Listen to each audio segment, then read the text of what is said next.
प्रिय विद्यार्थियों, पिछले लेक्चर में समांतर माध्य के डायरेक्ट मेथड की मैंने बात की थी, जिसमें आपने देखा था कि खंडित श्रेणी या अखंडित श्रेणी में डायरेक्ट मेथड से समांतर माध्य निकालना हो तो किस तरह से निकालेंगे।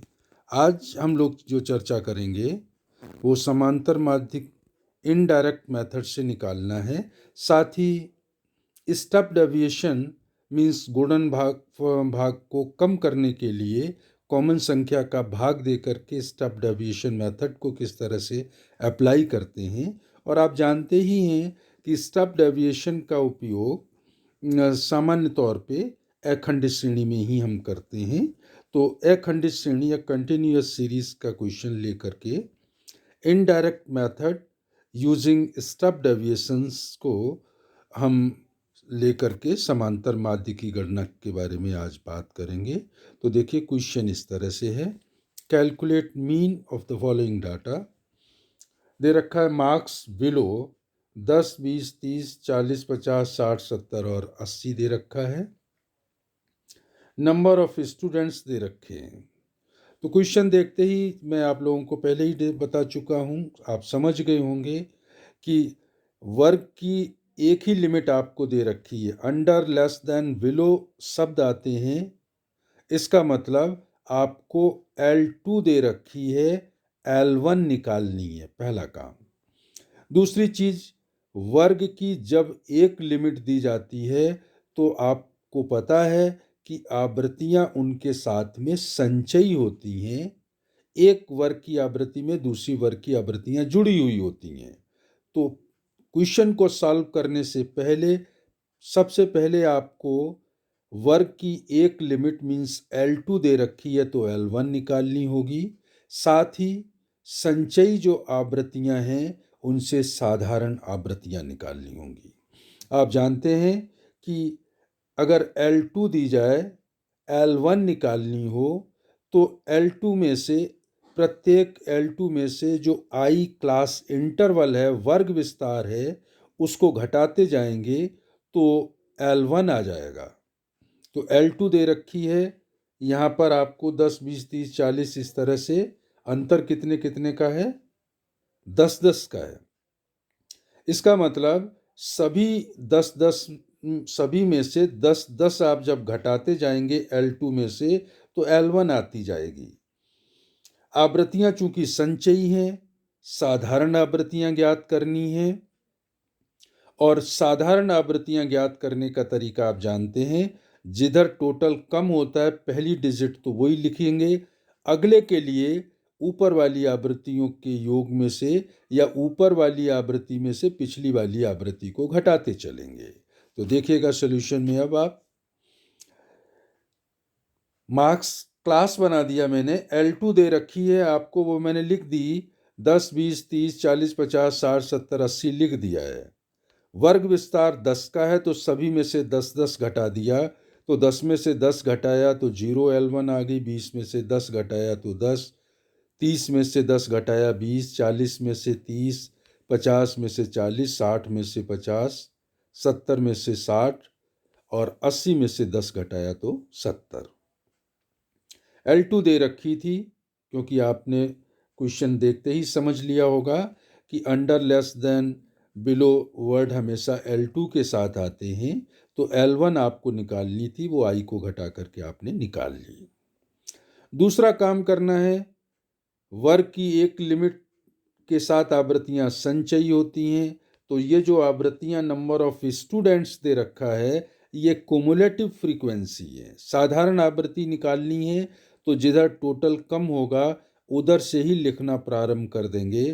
तो देखिए, स्टार्टिंग में लिखा है 15, तो पहले वर्ग की आवृत्ति तो 15, दूसरे की आवृत्ति लिखी है 35, तो 35 में पिछले वर्ग की आवृत्ति 15 को घटा देंगे, 35 में से 15 घटाया तो 20। अगले की 60 है तो 60 में से 35 को घटाऊंगा 25। फिर 84 है, 84 में से 60 को घटाऊंगा 24। 96 में से 84 को घटाऊंगा 12। 127 में से 96 घटाऊंगा तो 31।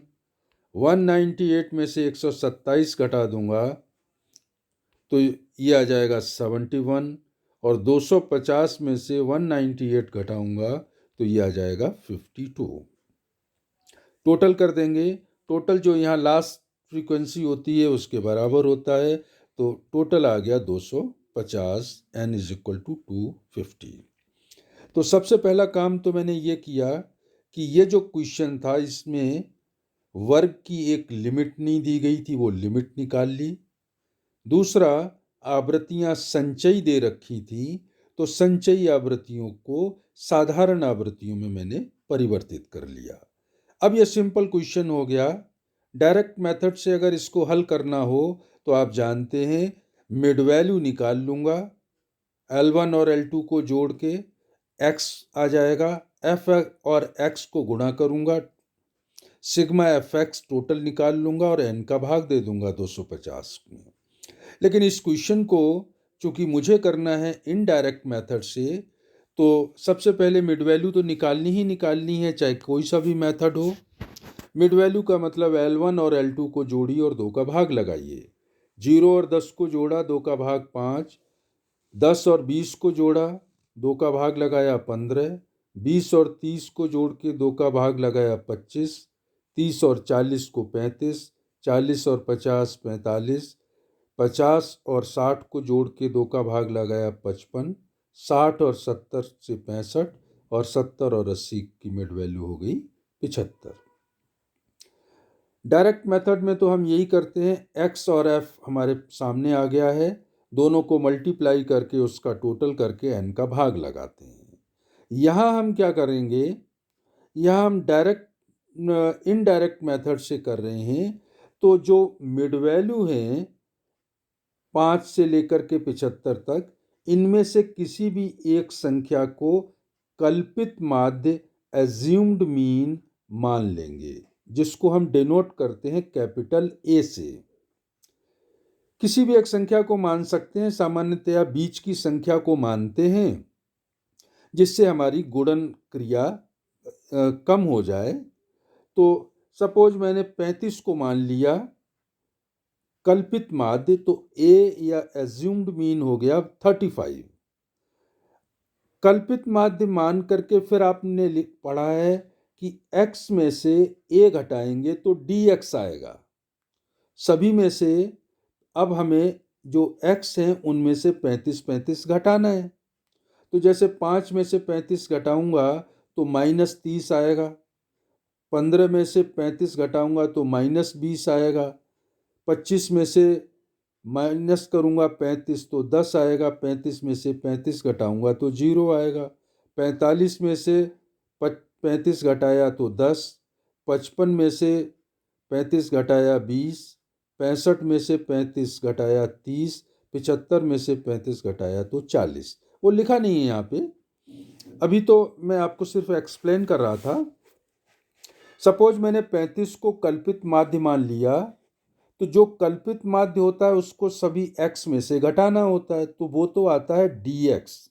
अब चूंकि इस क्वेश्चन को अगर हम स्टेप डेविएशन न ले रहे होते तो डायरेक्ट ही मैं लिखता, अभी लिखा हुआ है यहाँ पे d'(x), फिर डैश नहीं लगेगा, dx आएगा, और वो डायरेक्ट आता 5 में से 35 घटाया 30, 20, 10, फिर 10, 20, 30, 40 आता। चूंकि यहाँ पर आप देख रहे हैं जो मिड वैल्यू हैं इनका वर्ग विस्तार सभी में 10-10 का अंतर है, तो जब i या वर्ग विस्तार समान हो तो dx में हम एक कॉमन संख्या का भाग दे देते हैं, और यहाँ कॉमन संख्या है 10, तो dx में जब आप i का भाग लगाते हैं तो कॉलम का नाम चेंज हो जाता है, फिर वो dx नहीं होता है, d'(x) होता है। तो यहाँ पे जैसे 35 5 में से घटाया तो माइनस का आया 30, और 10 का भाग लगा दिया तो आ गया कितना, 3। तो इसी तरह से आपने 15 में से 35 घटाया तो माइनस का आया 20, और i 10 है, 10 का भाग लगा दिया तो हो गया -2। 25 में से 35 घटाया -10, 10 का भाग लगा दिया तो -1। 35 में से 35 जीरो, 45 में से 35 घटाया 10 आया, आई का भाग लगा दिया तो 10 में 10 का भाग लगाया 1, 55 में से 35 घटाएंगे 20 आएगा, आई का भाग लगा दिया 10 का तो 20 में 10 का भाग लगा दिया तो 2, 65 में आपने फिर 35 घटाया 30 आ गया, 10 का भाग लगाया 3, 75 में 35 का भाग घटाया 40, 10 का भाग लगाया तो 4। अगर स्टेप डेविएशन काम में न लेते तो फिर मैं यहाँ पे लिखता 30 20 10 माइनस के फिर प्लस के लिखूंगा 10 20 30 40 और फिर f और dx का गुणा करके फार्मूला लगा देता। चूंकि गुणा भाग कम करना था तो कॉमन संख्या जो थी उसका मैंने एक बार dx में फिर भाग लगा दिया तो उस कॉलम का नाम रख दिया d डैश x।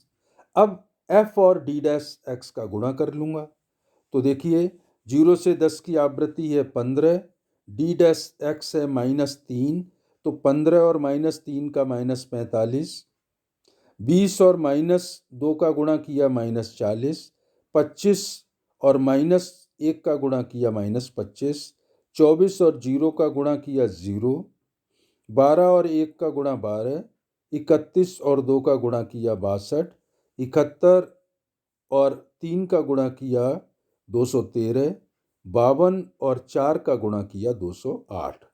माइनस के अलग जोड़ लेंगे, प्लस के अलग जोड़ लेंगे, टोटल आ गया प्लस में 385। और अब फार्मूला आप लिख देंगे X bar is equal to A assumed mean plus sigma F D dash X लिखेंगे अपॉन एन और जिस आई का भाग लगाया था उसका लास्ट में कर देंगे गुणा। अगर कल्पित माध्य लेकर के ही हम क्वेश्चन कर देते, स्टेप डेविएशन न लेते तो फार्मूला आप पढ़ चुके हैं। फिर फार्मूला क्या रहता है, X bar is equal to A plus sigma F D X upon N. न तो डी डैश आएगा न आई का बाद में गुणा होगा। चूंकि मैंने गुणन क्रिया को कम करने के लिए डी एक्स में आई का भाग लगा दिया तो डी डैश एक्स हो गया और फार्मूले में बाद में आई को गुणा कर दिया ताकि हमारा उत्तर अप्रभावित रहे। तो अब वैल्यू रख दीजिएगा। ए कल्पित माध्य माना था 35 plus sigma F D dash x का टोटल 385 निकाल लिया है। एन का मतलब होता है आवृत्तियों का योग 250 इंटू कर दिया आई 10। तो 35 प्लस 10 का ऊपर गुणा हो गया तो 3850 में 250 का भाग लगा दिया तो ये आ गया 15.4। दोनों को जोड़ दिया आपने तो ये आ गया 50.4। तो इस तरह से ये जो क्वेश्चन था इसमें दोनों ही क्वेश्चन एक तरह से मैंने एक्सप्लेन कर दिए हैं। अगर स्टेप डेविएशन आप न लेते तो कॉलम का नाम चेंज हो जाएगा, dx हो जाएगा और डिजिट जो लिखेंगे वो 30 -30 -20 -10 फिर प्लस के 10 20 30 40 लिखेंगे। f और dx का गुणा कर देंगे और फार्मूला हो जाएगा a plus sigma F D X upon N. अगर पद विचलन रीति काम में लेते हैं गुणन क्रिया कम करने के लिए तो dx में i का भाग लगा दिया तो d डैश x हो गया और अब गुणा होगा f और d डैश x का और फार्मूले में बाद में करेक्शन कर देंगे, i से मल्टीप्लाई कर देंगे। तो ये इनडायरेक्ट मेथड का क्वेश्चन था जिसमें पद विचलन रीति का प्रयोग भी करके मैंने आपको बताया। अगले क्वेश्चन में फिर और इसके बारे में डिटेल से बात होगी। आज के लिए इतना ही। Thank you.